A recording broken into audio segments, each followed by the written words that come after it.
Šiandien svarbiausios naujienos atkeliauja iš Rusijos. Visame vakarų Rusijos regione Rusija išjungia mobiliuosius tinklus, kai tik iškyla ilgų nuotolių Ukrainos dronų grėsmė, panardindama miestus į skaitmeninę tamsą, kuri turėtų apsaugoti strateginę infrastruktūrą.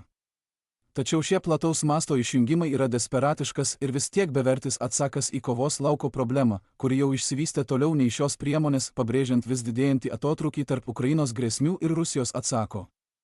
Kaskart, kai aptinkamos Ukrainos ilgų nuotolių dronų bangos, skrendančios Rusijos teritorijos link, regionų valdžia išjungia mobilųjį internetą ir platesnį telekomunikacijų ryšį. Ketinimas paprastas – sutrikdyti SIM kortelėmis susietas navigacijos sistemas, kurios, kaip manoma, nukreipia dronus į taikinius.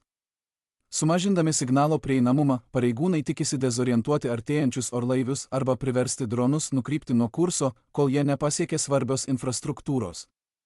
Tačiau praktikoje rezultatai nebuvo sėkmingi.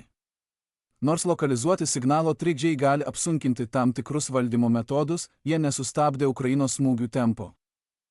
Dronai ir toliau prasiskverbė į oro erdvę ir smogė naftos saugykloms, aerodromams bei pramonės objektams, nepaisant pakartotinių išjungimų. Tuo tarpu tiesioginė ir nuspėjama įtaka tenka civiliams. Gyventojai praneša apie prarastą prieigą prie bankininkystės ir skubios pagalbos ryšio, kartais net kelioms valandoms.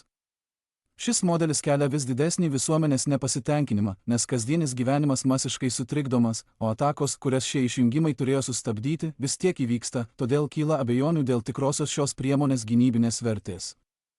Rusijos valdžia griebėsi plataus masto mobiliojo interneto išjungimų, nes karo pradžioje Ukrainos ilgų nuotolių dronų smūgių bangos didžiąja dalimi rėmėsi prieiga prie Rusijos mobiliųjų tinklų. Ukrainos smūgių platformos buvo pritaikytos naudoti komerciškai prieinamas SIM korteles, kad galėtų gauti skrydžio korekcijas arba tikslinti navigaciją naudodamos mobilųjį duomenų ryšį. Pasinaudodamos vietinę telekomunikacijų infrastruktūrą, šios sistemos galėjo išplėsti veikimo nuotolį ir išlaikyti lankstų valdymą giliau Rusijos teritorijoje, nei leistų tradicinės tiesioginio matomumo ryšio priemonės. Susidūrę su šiuo metodu, Rusijos atsakomieji veiksmai buvo nukreipti į paties tinklo prieigos, kuri tai leido atėmimą.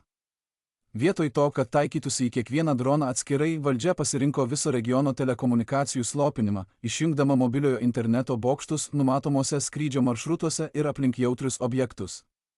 Logika buvo gynybinis pragmatizmas, jei dronai priklauso nuo mobiliojo ryšio, nutraukus tą ryšį būtų galima sumažinti tikslumą, sutrikdyti operatoriaus valdymą arba priversti naudotis mažiau tiksliomis atsarginėmis navigacijos sistemomis. Iš esmės Rusija nusprendė taikytis į savo pačios telekomunikacijų ekosistemą kaip į apsauginį skydą, prioritetą teikdama infrastruktūros atėmimui kaip būdui atremti tuomet dar tik atsirandančią Ukrainos smūgių techniką. Dabar daugelis platformų remiasi iš anksto užprogramuotais skrydžio maršrutais, kurios valdo inercinės navigacijos sistemos, nereikalaujančios jokios išorinės pagalbos. Jos taip pat derinamos su palydovinė navigacija ir optinėmis reljefo atpažinimo technologijomis, kad žinotų savo dabartinę padėtį ir kursą. Šios technologijos leidžia dronams savarankiškai sekti sudėtingus maršrutus net ir stipriai trukdomoje elektroninėje aplinkoje. Be to, vienkartinio naudojimo atakos dronai dažnai suprojektuoti taip, kad galėtų įvykdyti misijas be jokių papildomų komandų skrydžio metu, paleidus jie perduoda labai mažai arba visai jokios informacijos, nes kursas jau būna nustatytas, todėl juos sunkiau sekti ir jie tampa nepriklausomi. Dėl to mobiliojo ryšio tinklų išjungimas beveik neturi jokios įtakos smūgių sėkmės rodikliams. Vietoj to, kad būtų nutrauktos valdymo grandys, ryšio sutrikimai daugiausia paveikia civilių ryšį, o dronai toliau netrukdomi juda link savo taikinių. Šios atsakomųjų priemonių išlikimas pabrėžia institucinį atsilikimą, Rusija vis dar bando kovoti su valdymo metodu, kurio Ukrainos pajėgos jau seniai atsisakė, todėl šis būdas pasirodo neefektyvus Ukrainos technologinių patobulinimų akivaizdoje. Apskritai, Rusijos priklausomybė nuo ryšio blokavimo atskleidžia gynybinę sistemą, pritaikytą pasenusioms grėsmėms, o ne dabartiniai operaciniai realybei.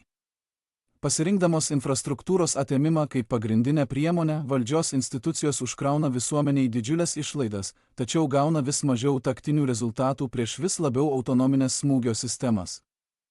Ši dinamika ne tik didina civilių nepasitenkinimą, bet ir rodo, kad Rusijos kovos su dronais doktrina prisitaiko lėčiau nei Ukrainos inovacijų tempas, o tai kelia abejonių dėl Rusijos patikimumo ginant savo teritoriją.